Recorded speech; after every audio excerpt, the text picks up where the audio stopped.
આજ રોજ રાધનપુરના આંગણે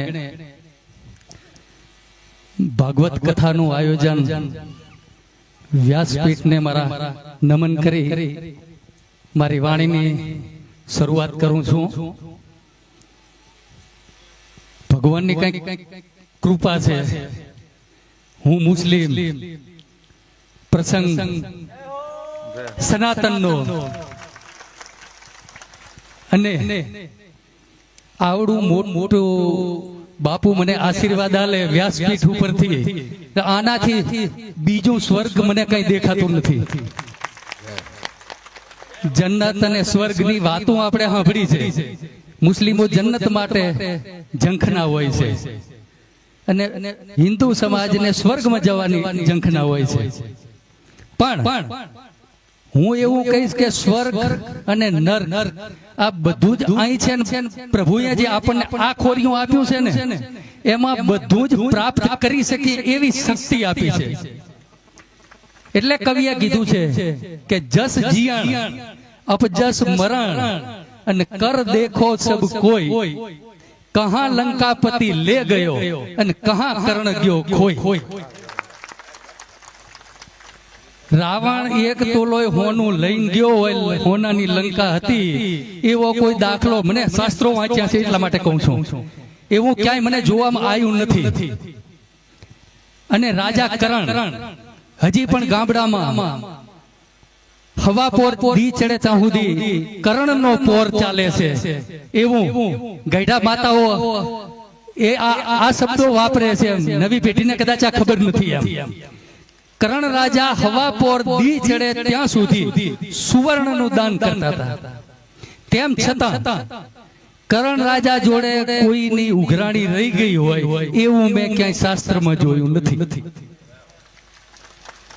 આ વચ્ચેનો જે સમય રહ્યો એમાં જ દરેકને જે કાંઈક કાર્ય કરવાનું છે એ કરી લેવા જેવું છે, જો થઈ શકે તો।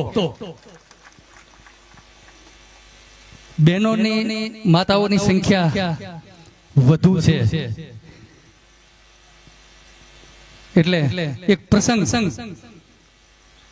ભૂદેવ કદાચ 2 મિનિટ વધુ થઈ જશે, મારે એવો પ્રસંગ કેવો છે રાઘવેન્દ્ર સરકારનો। રાજા દશરથ એ ઇતિહાસની તમને બધાને ખબર છે જ, પણ રામચંદ્ર ભગવાનનું અવતરણ થવું અને 3 રાણીઓ શ્રવણની જે કથા છે એ વિષયાંતર થઈ જશે એટલે એ બાજુ હું નહીં જઉં, પણ એ શ્રાપ થવો, શ્રવણને તીર વાગવું અને એ શ્રાપ છે એ આશીર્વાદ થઈ જવો, તો એ પેઢીનું પુણ્ય કેવડું હશે।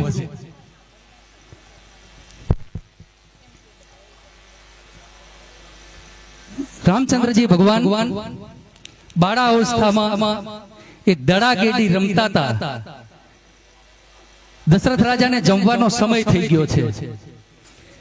રામચંદ્ર ભગવાન હાજર ન હોય તો દશરથ રાજાને જમવાનું ઉગતું નથી, એમના વગર એમને ફાવતું નથી, કારણ કે એ મોભી કુંવર હતા। બધા એમને બોલાવવા માટે જાય છે। બહેનો વધારે બેઠા છે, મારા શબ્દો તમે આમ કેચઅપ કરજો, એમ સાંભળજો એટલે તમને મજા આવશે।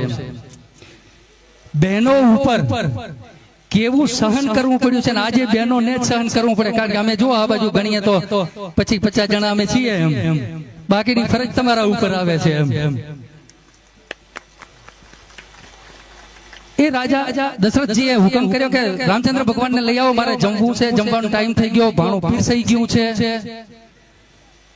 બધા જ દાસ દાસીઓ ભગવાનને બોલાવા જાય છે, પણ ભગવાન એવું કહે છે કે મારા ઉપર દાવ છે એટલે હું આ છોડીને આવીશ નહીં।